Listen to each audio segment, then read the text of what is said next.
Mga idol, 4 points lang po ang ginawa ni Bronny James sa larong ito. Pero ito ang tanong, talaga bang pang 4 points lang ang impact niya? Dahil kung titignan mo lang ang stats, madaling sabihin na wala siyang ginawa. Pero kung panonoorin mo ang buong laro, may ibang kwento. Sa laban po ng Lakers kontra sa Pacers, nabigyan si Bronny James ng around 13 minutes of playing time. Malaki na yan considering na sunod-sunod po ang pagbabangko sa kanya. At sa loob ng mga minutong iyon, oo, hindi siya nag-explode sa scoring. Pero hindi rin siya bastang nawala lang sa laro o nagkalat. At dito nagiging interesting ang analysis natin. Kasi kung mapapansin ninyo, hindi naman ginamit si Bronny bilang isang scorer. Hindi siya binibigyan ng plays para mag-isolate. Hindi rin siya yung primary ball handler. Minsan tagababa lang ng bola pero ipapasa naman din kagad pag nababa na.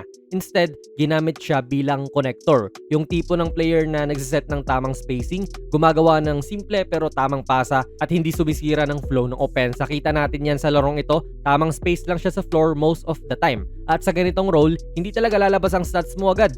Paano? More on cardio ka lang naman talaga dyan. Manood ng live na laro sa basketball sa 1x Sports, gamitin ang ating code na JonasPB. Scan nyo lang po ang ating QR code.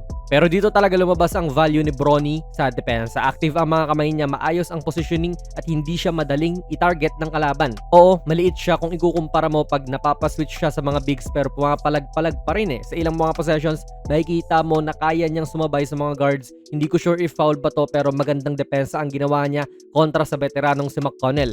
Ayan, na-contest niya yung tira na bread and butter ni McConnell dyan sa midrange. Then nagbibigay din siya ng pressure sa ball handlers. At para sa isang batang player, malaking bagay yun. Pero maging totoo tayo mga idol, hindi pa siya ready maging offensive weapon at least sa NBA level. May moments na hesitant siyang tumira, dito nga bad shot selection, hindi pa aggressive at kulang pa sa confidence sa scoring at ito ang kailangan niyang i-develop.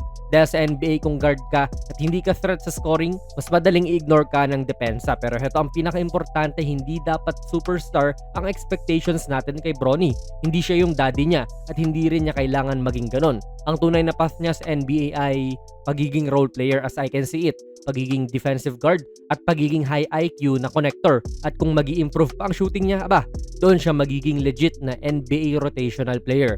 Kaya ngayon ang tanong idol, sapat ba ang ganitong laro para tumagal pa si Bronny sa NBA o kailangan pa niyang mag-level up offensively? Isang bagay lang ang sigurado, hindi makikita sa stat sheet ang buong kwento ng laro niya.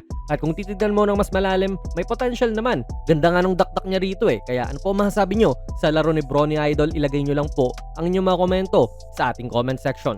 Kung nagustuhan nyo po ang ating video ay pakipindot na lang idol ng like button, mag-subscribe ka na rin sa ating channel. And ako nga pala si Jonas PB and as always, hanggang sa muli.